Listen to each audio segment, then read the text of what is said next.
Hi everyone, this is Snow and today's video is a skin tutorial on Procreate using iPad. While trying to make this video, I realized that I use so many different methods to render the skin depending on how much time I have and on the style that I want to achieve. And in this video, I will show you how I use watercolor brushes in Procreate to color the skin the simplest, quickest way while getting clean and presentable results. I'm using this sketch of Sophie from House Moving Castle that I made earlier this year to demonstrate my steps, and for the brushes I usually stick to just one brush to keep it simple, and it is always a round brush. And I am using this one here. It is easy to use and it is buildable. Before we start coloring, I want to talk about how I use layers. Now, I used to color the way I first learned years ago, like line art or sketch on a normal layer, and then all of my colored layers will be set on top on multiply. But I used to always get muddy colors, especially on the shadows, and I can't seem to get bright colors, so instead I put the sketch layer on multiply and keep it on top, and all of the colored layers would go underneath and stay on normal. This way I get the colors that I chose first.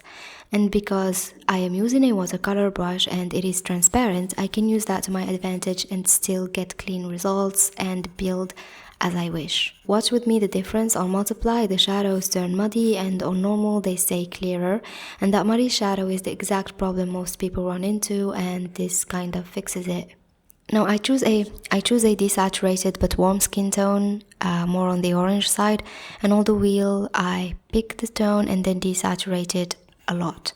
Now about the brush itself, the key trick to watercolor brushes is to use one single stroke because they multiply as you layer the strokes. So for my base color, I lay it down in one steady stroke and then lift off my Apple pen.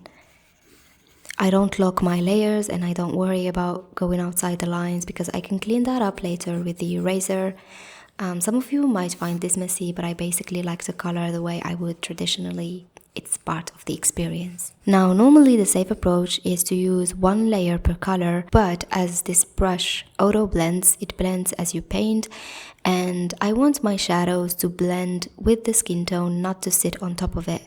So I will keep working on the same normal layer and blend color with each other because I like it this way and it gives the skin a painterly feel to it. I will also duplicate my sketch layer before I start because I'll be erasing and softening lines as I go, and if I mess up with the sketch that I'm working on, I can always delete it and go back to the original sketch. For the lights or the atmosphere light, I have decided it's going to be a sunset light. This is why I chose a warm skin tone, and naturally I pick a bluish shadow color. I always choose the hue again on the wheel first and then slide into the gray gradient to desaturate or saturate as I see fit.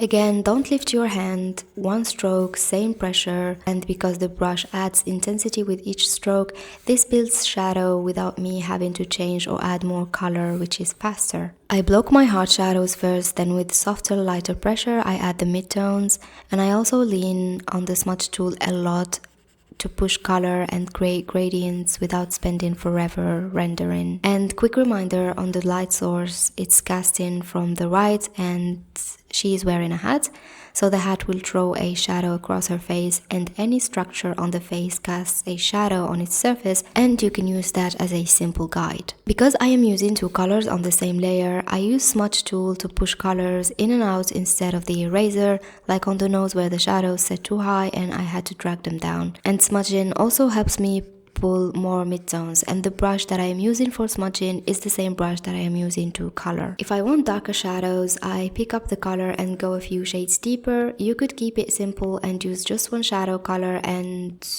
don't render, but I always find myself doing more. For her eyes, I'm not painting over the skin tone. I erase it and replace it with a bluish gray, then add the reflection of the light on the eyeball. I always pull these colors from the ones that I have used earlier or from the ones that I get from mixing everything so that it stays harmonious.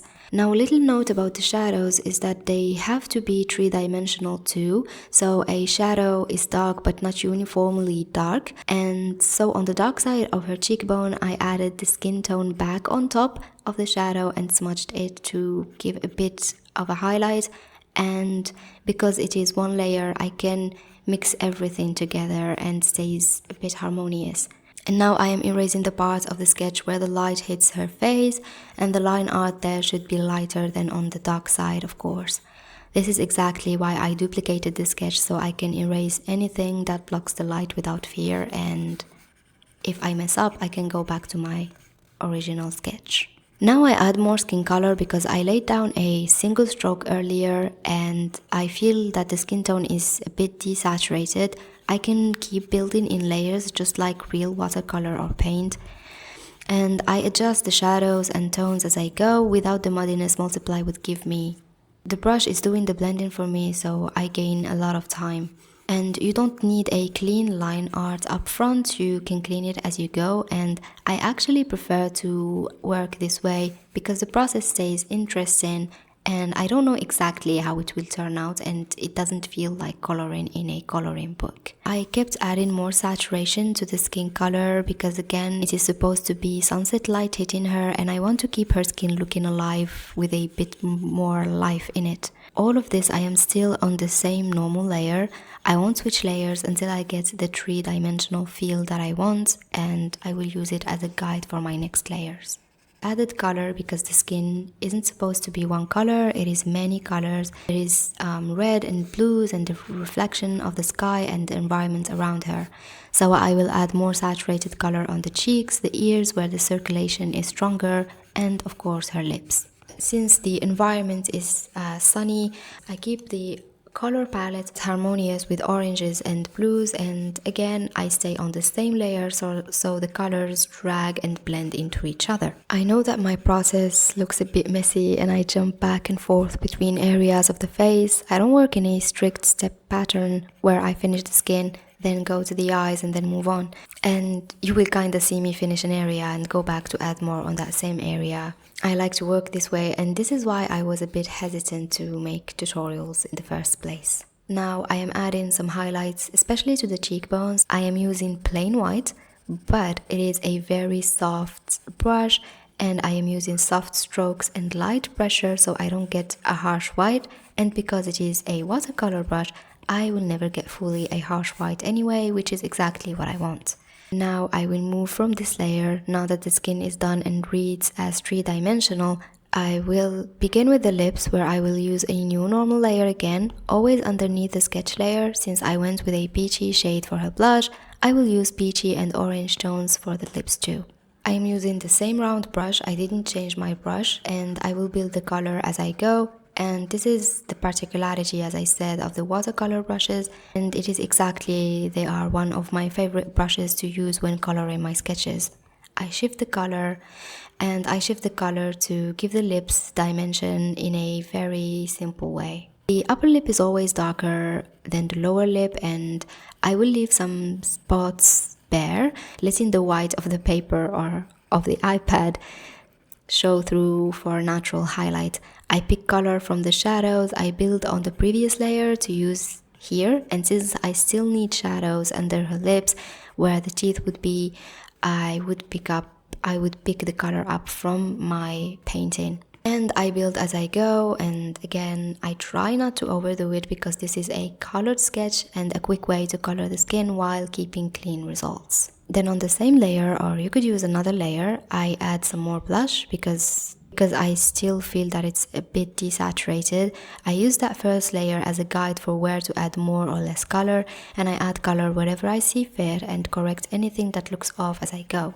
I don't always follow the same steps, and it is more fun for me this way. I add another normal layer where I will color her eyes, and with the watercolor brush I go deeper and deeper into the color without repicking and saturating from the wheel. It is like building the color gradually but quicker, since it is the same color and the same brush.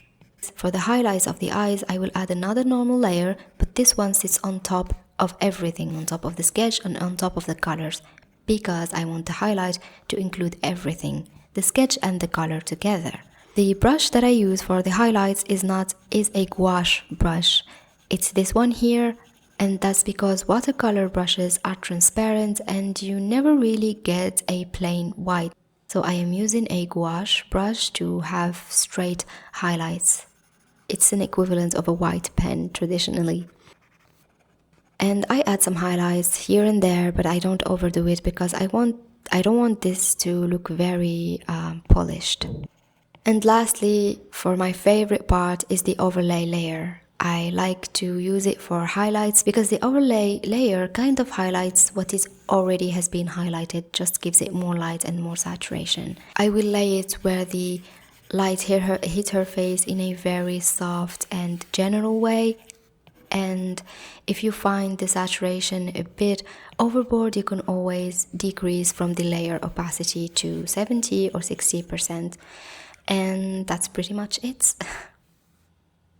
I hope that you found this tutorial easy to follow, and if you have any questions you can leave them in the comments below. I might make other videos if you would like on more complex or elaborate ways to render, because I don't only use watercolor brushes on Procreate, I also use oils and pastels, and I like to experiment a lot because I find it really stimulating and it makes me want to draw more and try new stuff. Thank you for staying till the end of the video, and thank you for watching, and see you soon.